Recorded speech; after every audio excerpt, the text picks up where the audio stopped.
Olá, irmãos, graça e paz.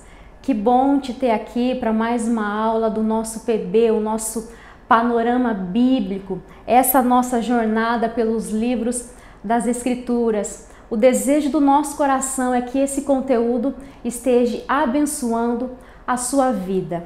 Bom, hoje a nossa aula é de número 61, o livro de Tito, irmãos. E antes de nós entrarmos propriamente nessa carta, eu queria falar um pouco com você de uma forma rápida e simples, mas para que nós possamos aprender um pouquinho mais. Eu queria falar com você a respeito de Tito. Olha só, ele era grego. Tito converteu-se através do ministério do apóstolo Paulo. Logo no início desta carta, Paulo se refere a Tito como um filho, como um verdadeiro filho. E nós vemos Tito, irmãos, na caminhada, no ministério do apóstolo Paulo, em algumas situações, como por exemplo, lá em Gálatas, no capítulo 2, de 3 a 5, nós vemos o apóstolo resistindo com firmeza às pressões para que Tito fosse circuncidado. Anos mais tarde, Tito aparece com Paulo em Éfeso e ele de lá é enviado por Paulo até Corinto para investigar certas anarquias, algumas dificuldades e problemas que a igreja de Corinto estava enfrentando e para dar início também um grande levantamento de ofertas para os cristãos mais pobres de Jerusalém. Nós podemos conferir isto lá em 2 Coríntios, no capítulo 8, do verso 6 ao verso 10. E, irmãos, a escolha de Paulo, ele escolhendo Tito, enviando Tito à igreja de Corinto para dar uma supervisionada na situação tumultuada que aquela igreja estava, isso indica que muito provavelmente Paulo olhava Tito como um líder cristão sério, capaz e sábio. Bom, agora sim, dito isso, eu quero entrar com você na carta de Tito. Olha só, esta igreja, ela estava localizada na ilha de Creta. Tito foi deixado por Paulo na ilha de Creta. Nós vemos isso no capítulo 1, no verso 5 da carta.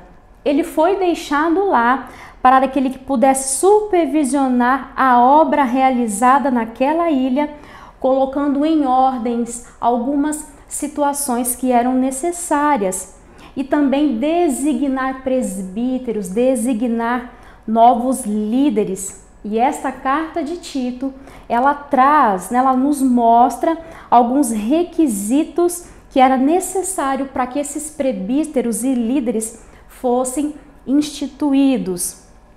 Olha só, vamos lá. Autor. Não há dúvidas que é sim o apóstolo Paulo. Aliás, nós já estamos falando dele desde o início. E eu quero ler com você o Tito, capítulo 1, do verso 1 ao verso 4, onde nós vemos Paulo trazendo para si a autoria desta carta. Esse texto diz assim: Paulo, servo de Deus e apóstolo de Jesus Cristo, segundo a fé dos eleitos de Deus e o conhecimento da verdade, que é segundo a piedade, em esperança da vida eterna, a qual Deus, que não pode mentir, prometeu antes dos tempos dos séculos. O verso 3. Mas a seu tempo manifestou a sua palavra pela pregação que me foi confiada segundo o mandamento de Deus, nosso Salvador. Verso 4. A Tito, meu verdadeiro filho, segundo a fé comum, graça, misericórdia e da parte de Deus Pai e da do Senhor Jesus Cristo, nosso Salvador. Então não há dúvidas nenhuma da autoria de Paulo nesta carta. Vamos lá então, seguindo. Data desta carta de Tito: 63 a 65 depois de Cristo.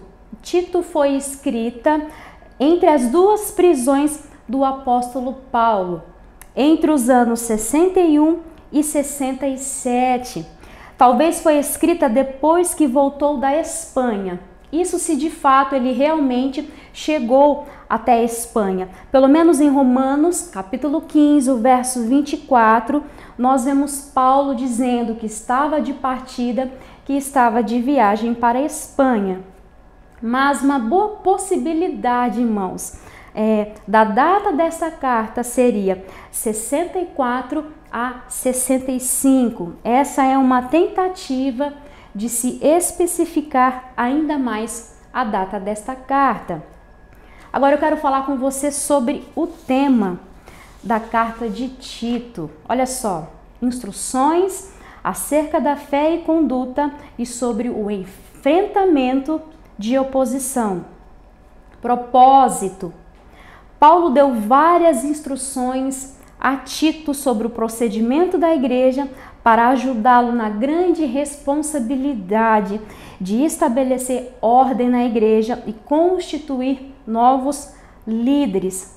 Mas aqui fica uma pergunta para nós: por que a necessidade de se estabelecer ordem nessa igreja? O que estava acontecendo? Qual era o problema desta igreja? Olha só, irmãos, de alguma forma essa igreja em Creta estava sob influência de líderes cretenses corruptos que se diziam cristãos, mas estavam arruinando a igreja. Eram falsos líderes, falsos mestres, falsos doutores. Havia também uma preocupação com o falso evangelho que surgia naquela igreja e uma preocupação também com um grupo de judaizantes que queriam exigir, impor que todos os cristãos guardassem os mesmos rituais judaicos que eles guardavam, sendo que a salvação é por meio da graça e não pelas obras.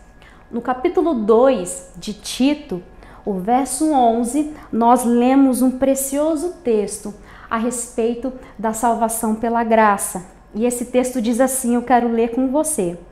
Porque a graça é de Deus, se há manifestado, trazendo salvação a todos os homens. Seguindo então, eu quero falar com você sobre os fatos e destaques importantes da carta de Tito. Em primeiro lugar, irmãos, tendo saído de Éfeso, Paulo foi para Macedônia e talvez navegasse para Creta, que ele visitara na sua viagem para Roma. Nessa ocasião, ele esteve ali por um tempo, por um momento, e deixou Tito para trás, deixou Tito em Creta e seguiu viagem. 2. A situação em Creta era desanimadora. A igreja estava desorganizada e os seus membros tinham um comportamento completamente descuidado, viviam de qualquer forma, de qualquer maneira, sem se importar com a verdade da palavra de Deus. Em terceiro lugar, as perturbações em Creta tinham sido causadas pelo relaxamento resultante de tendências naturais dos cretenses. Olha só, quais eram essas tendências naturais dos cretenses? Quais eram as suas práticas?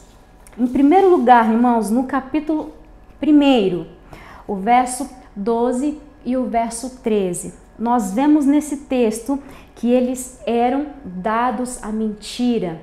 Os cretenses, eles tinham essa prática que acentuava-se por disputas acerca de fábulas e mandamentos judaicos, encorajados por um grupo de judaizantes que nós já citamos aqui.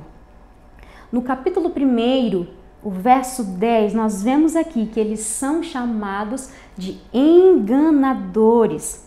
No capítulo 1 também, o verso 16, eles são chamados de desobedientes e reprovados para toda boa obra. Olha como isso é sério. Eles são também provocadores de divisões e gananciosos. Nós conferimos isso no capítulo 1, o verso 11. Essas eram as práticas naturais dos cretenses. Em quarto lugar, falando ainda com você dos destaques e fatos importantes. Em Tito, capítulo 1, verso 12, a frase: cretenses sempre mentirosos, feras terríveis, ventres preguiçosos, é de Epimênides, um sacerdote, um cristão, teólogo natural de Creta. Quando Paulo escreve nesse versículo, quando ele diz, olha, um deles, um dos seus próprios profetas, é de Epimênides que ele está se referindo. Em quinto lugar, há uma semelhança grande com a carta de Tito e a carta de 1 Timóteo. Nós vemos essa semelhança em alguns assuntos, e o primeiro assunto é a heresia. Nós vemos essa semelhança entre essas duas cartas. Olha só, heresias e falsos doutores. 1 Timóteo, capítulo 1, verso 6 ao verso 11. E nesse primeiro capítulo também, os versos 19 e 20. E 1 Timóteo, o capítulo 6, o verso 3 ao verso 5. E ainda nesse capítulo, os versos 20 e 21. Todos esses textos, eles têm muito a ver com o que Paulo escreve na carta de Tito, a respeito dos falsos mestres, falsos doutores e a necessidade de se guardar a sã doutrina. Um outro assunto semelhante nessas duas cartas é qualificações dos pastores e bispos. Tito, no capítulo 1, de 6 a 9, e 1 Timóteo, no capítulo 3, de 1 ao verso 7. Exortações a vários grupos sociais. Olha só, há uma semelhança muito grande entre Tito, capítulo 2, e 1 Timóteo 5, de 1 a 6. Nesses dois textos, nessas duas referências, nós vemos recomendações de Paulo, falando a respeito dos mais velhos, falando a respeito dos jovens, os mancebos e também as mulheres idosas. Em sexto lugar, falando de fatos e destaques importantes. A frase, irmãos, boas obras, aparece 6 vezes nessa pequena carta de Tito, essa carta que tem apenas 3 capítulos. Olha só, lembre-se que nós já citamos aqui que os cretenses, os falsos líderes, os falsos mestres de Creta, eles eram desqualificados para toda boa obra. Nós citamos esse versículo, Tito, capítulo 1, o verso 16. Por isso há um destaque, há uma importância que Paulo dá nessa questão de boas obras. É claro, irmãos, nós precisamos ressaltar, nós não somos salvos pelas nossas boas obras.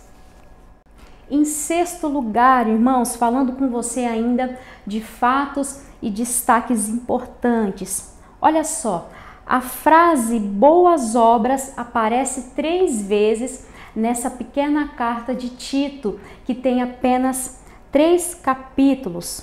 Lembre-se que nós já citamos aqui que os cretenses, os falsos líderes, os falsos mestres, eles eram desqualificados para toda boa obra. O Tito, capítulo 1, verso 16, há um destaque grande aqui que Paulo dá nessa questão das boas obras. Mas lembre-se, claro, é importante nós ressaltarmos que nós não somos salvos pelas nossas boas obras, somos salvos pela misericórdia de Deus, o nosso Salvador. Tito, capítulo 3, o verso 5. Somos salvos e justificados pela graça de Jesus Cristo, o nosso Salvador. Tito, capítulo 3, o verso 7. Mas olha só, irmãos, justamente por isso, por esse motivo, nós temos a necessidade de praticarmos obras boas, boas obras, porque nós já não somos mais os mesmos. Nesta carta de Paulo a Tito, nós vemos sobre esse assunto a necessidade, primeiro, de nos dedicarmos à prática de boas obras. Tito, o capítulo 2, o verso 14.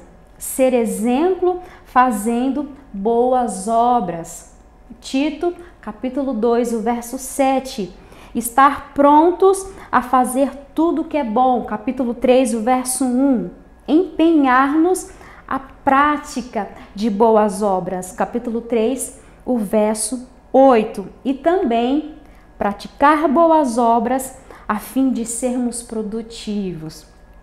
Tito, capítulo 3, o verso 14.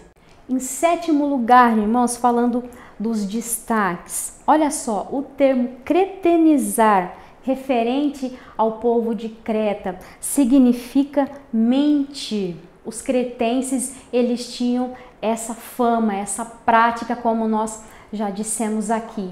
É importante, irmãos, nós lembrarmos e ressaltarmos que lá no primeiro capítulo de Tito, quando Paulo escreve a sua saudação aos cretenses, logo nos primeiros versículos ele vai dizer: Deus não pode mentir. O Deus que não pode mentir. Então nós já entendemos aqui que Paulo estava tocando nessa área da vida deles. O nosso Deus é verdadeiro, Ele é a verdade. A sua palavra é a verdade. E assim nós devemos viver, andarmos na verdade, praticarmos a verdade, falar a verdade uns para com os outros. Fica aqui uma simples e breve aplicação para as nossas vidas.